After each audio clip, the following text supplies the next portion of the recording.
Hello and welcome back to Staying in the Conversation with me, Becca Marino. So last week I talked about sort of back to basics. I talked about what it is that I share, this spiritual understanding, this journey that we're on together, what it means, what it is that I share, and what it means to live life via the inside out.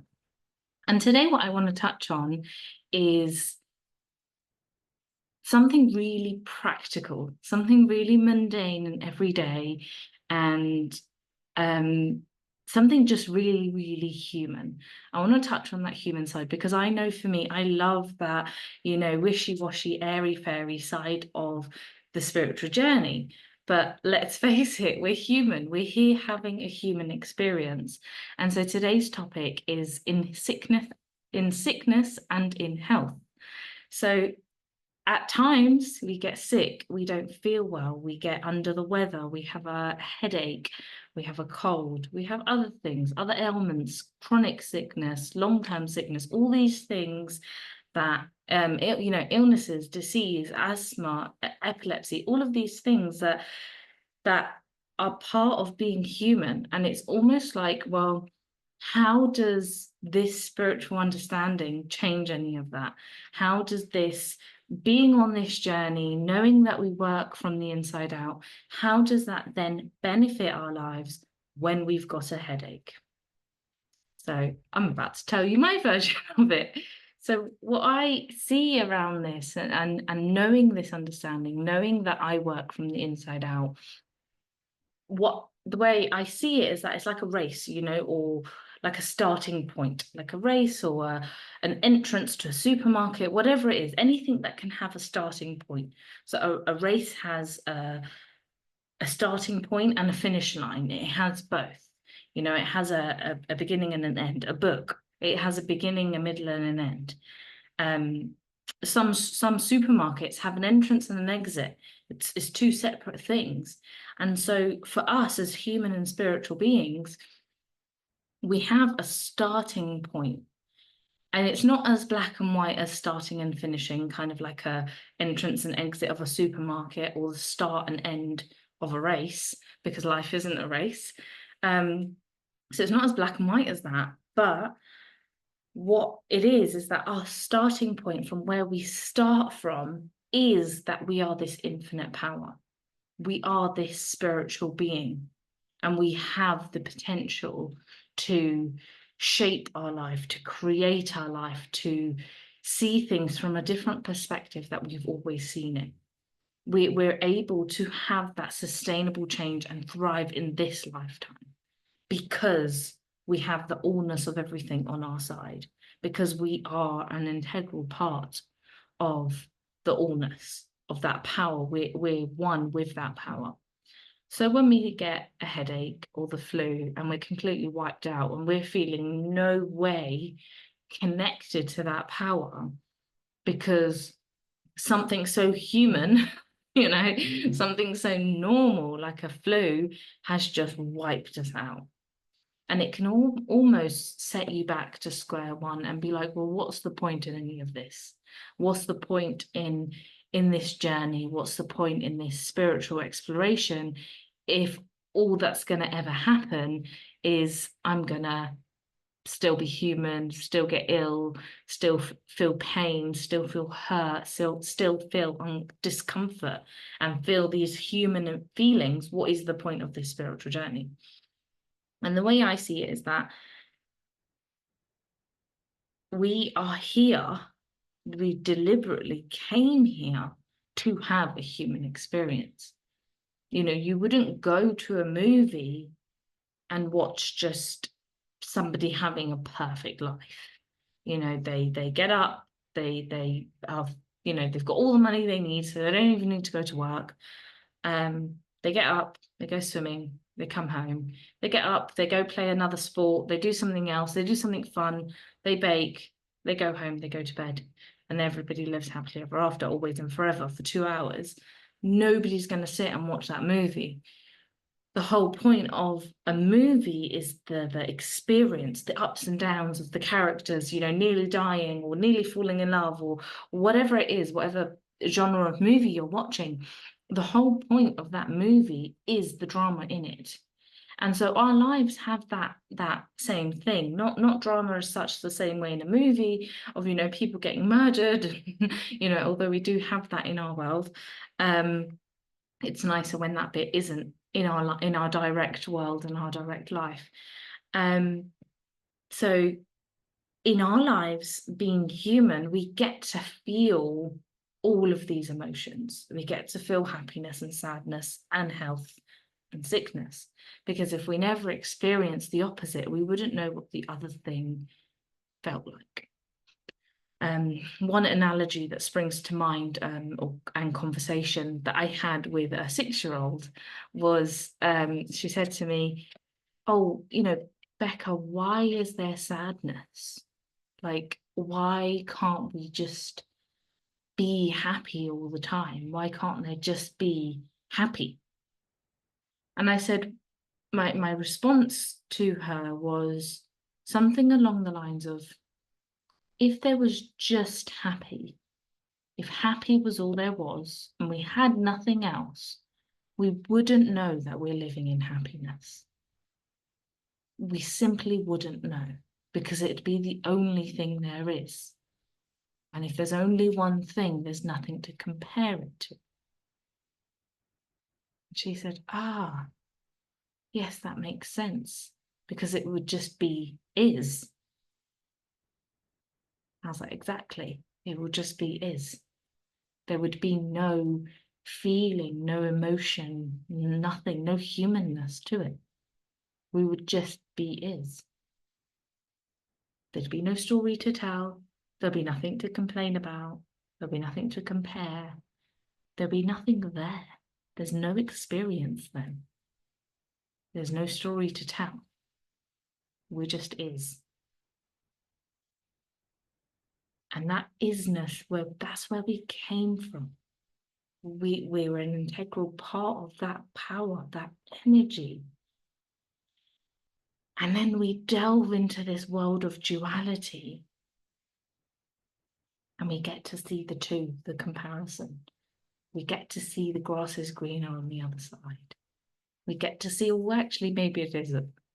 We get to have, you know, off days and duvet days and we get to have these moments of pure human bliss, of whatever it is, whatever that looks like to you.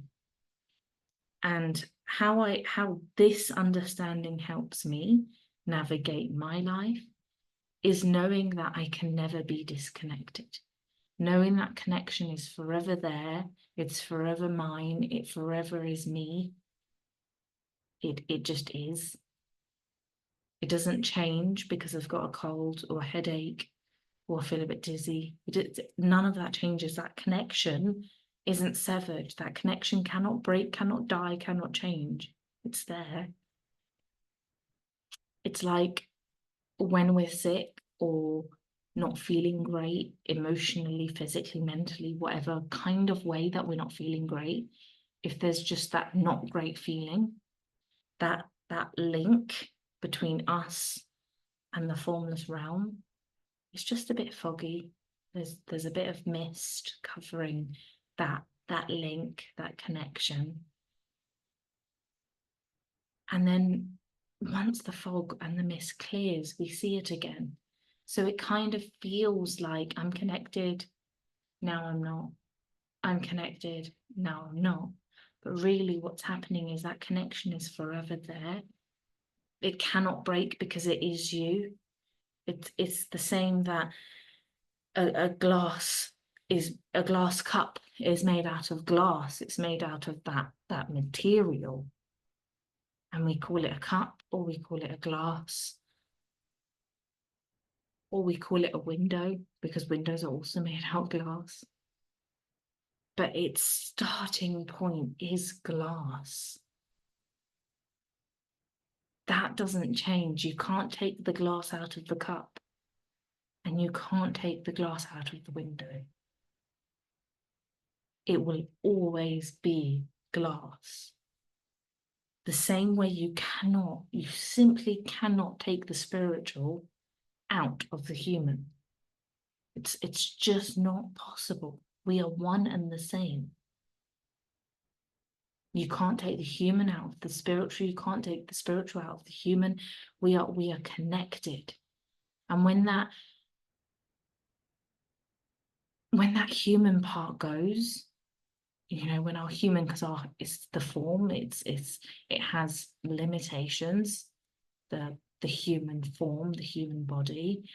When that human form dies, that spiritual is still there. It lives on, it carries on, because it is endless. It's this endless energy. And so knowing that connection cannot be removed from my humanness, it cannot be taken away, it cannot be added to, it cannot be lessened or more than or destroyed. It's energy. Energy, the law of energy is that it cannot be created nor destroyed. I'm sure there's something else as well. Energy cannot be destroyed. So that energy is there, whether you are well and in the best health of your life, or you're very unwell and in the worst health of your life. Wherever you are on that spectrum or somewhere in between, that connection, that power, that energy is yours and it's there and it isn't going anywhere. So that's how, this conversation can be so empowering and enlightening. It can really combine the two worlds together, that formless world, that formless energy that we can get so lost in the formless. We could really delve in deep and talk so deeply about what it means to be in that formless realm. But if we just reel it back a little bit and keep it simple, we are that energy, we are that power. That which we cannot see, that's who we are. That's our starting point. The same way the glass and the window is made from glass, that cup and that window is made from glass.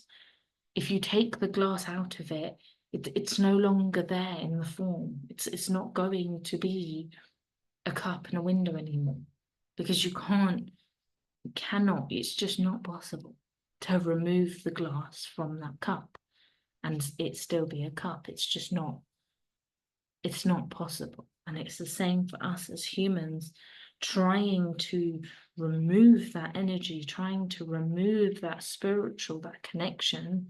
It's not possible.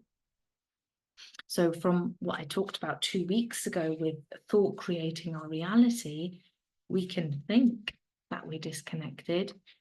We can think that it's not there anymore. And from that gift of thought, we can think anything.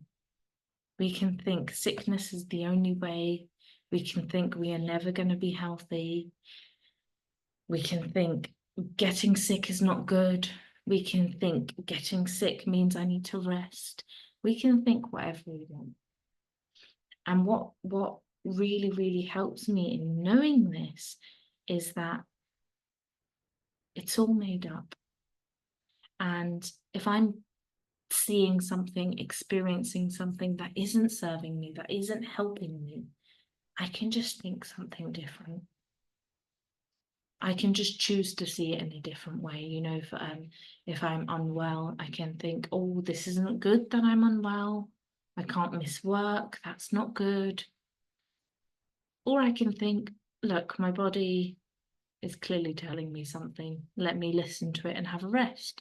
And I get to have a sofa day and I get to just rest and recuperate.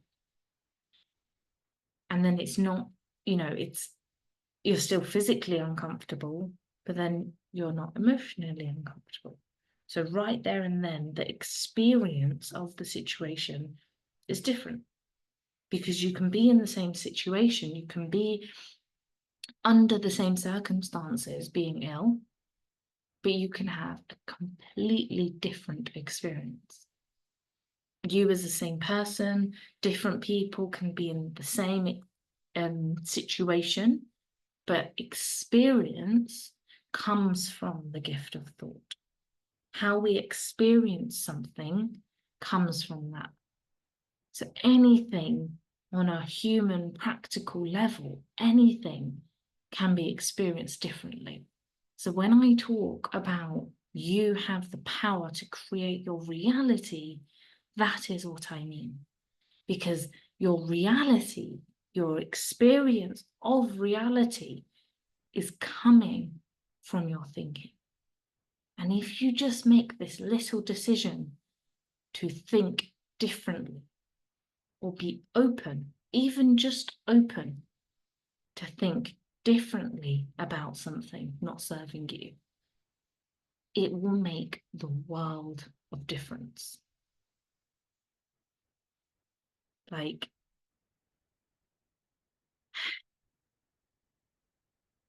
in this life, it really appears that things happen to us.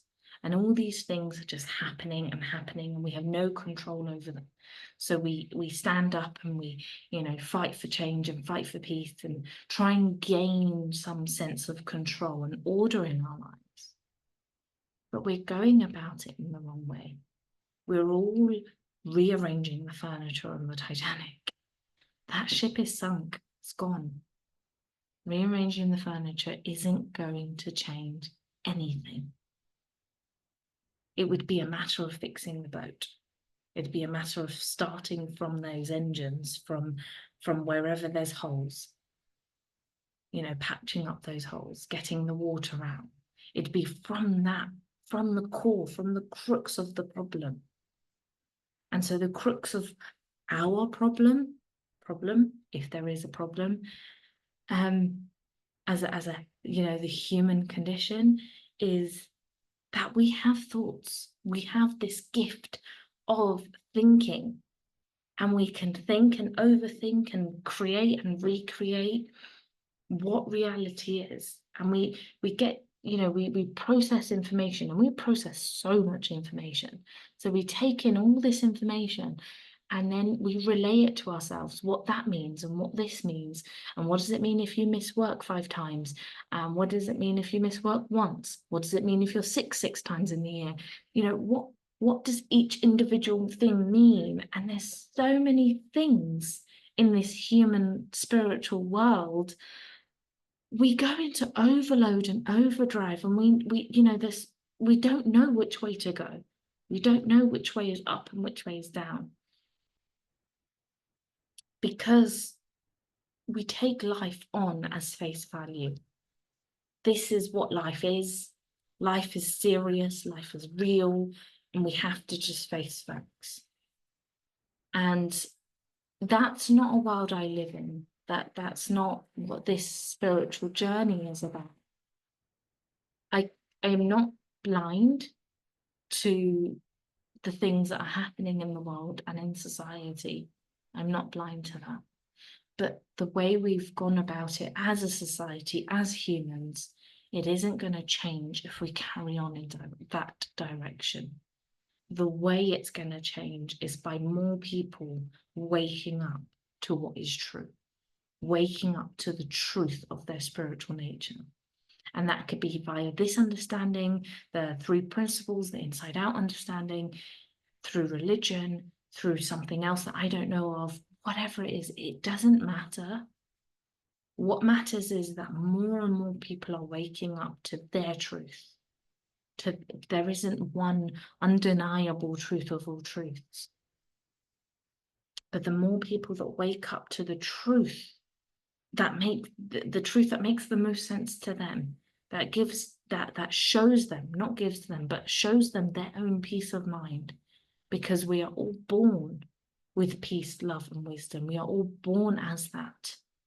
And then we lose it along the way. We forget that it's there. It's like the best kept secret, because we're born with it. We've got this little gift inside of us, this miracle inside of us, this magical potential.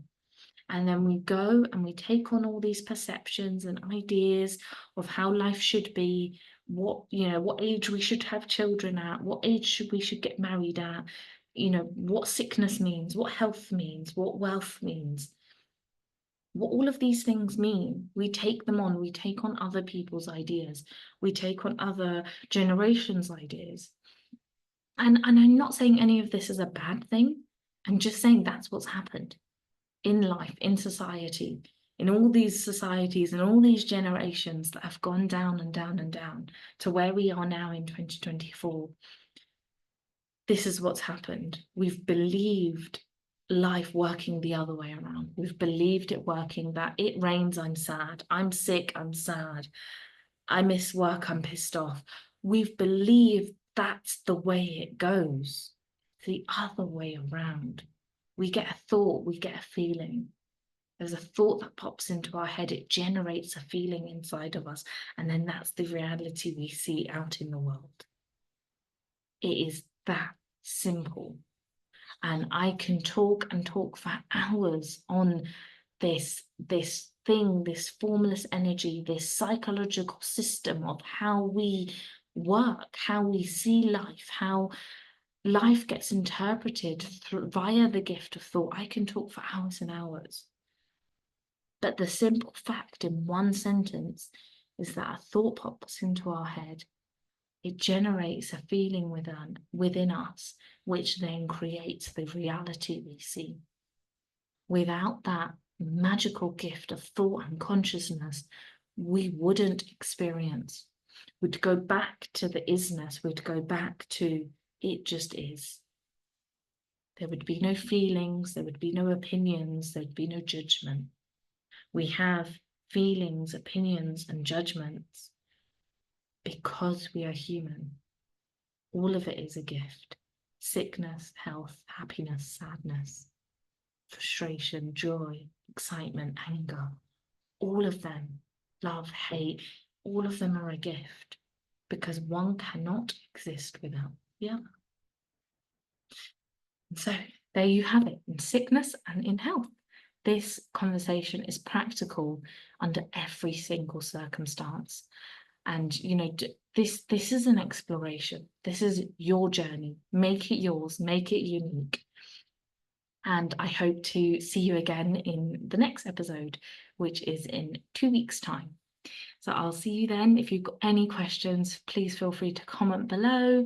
I've also got my email address where you can contact me. And if you want to know about the live calls, because these are recorded live on Zoom, so if you want to be part of it and ask questions live, you absolutely can. You can join my WhatsApp group and then get to know what time they are live, what day, what time, and then you get to ask questions live and be a part of this journey in the here and now.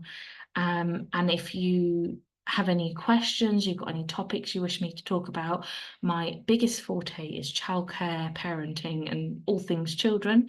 So if you've got anything about, toddler tantrums or children answering back, anything like that at all, bedtimes, anything to do with children is my forte for sure.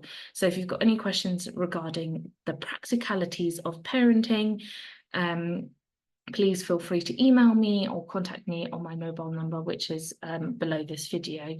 And yeah, any other unrelated questions, there are no such thing as stupid questions in my world. So if any questions whatsoever, any comments, please feel free to comment below or email me or just send me a message, send me a WhatsApp message. So yes, lots of love. Have a beautifully blessed day wherever you are, and I will see you again very soon. Bye for now.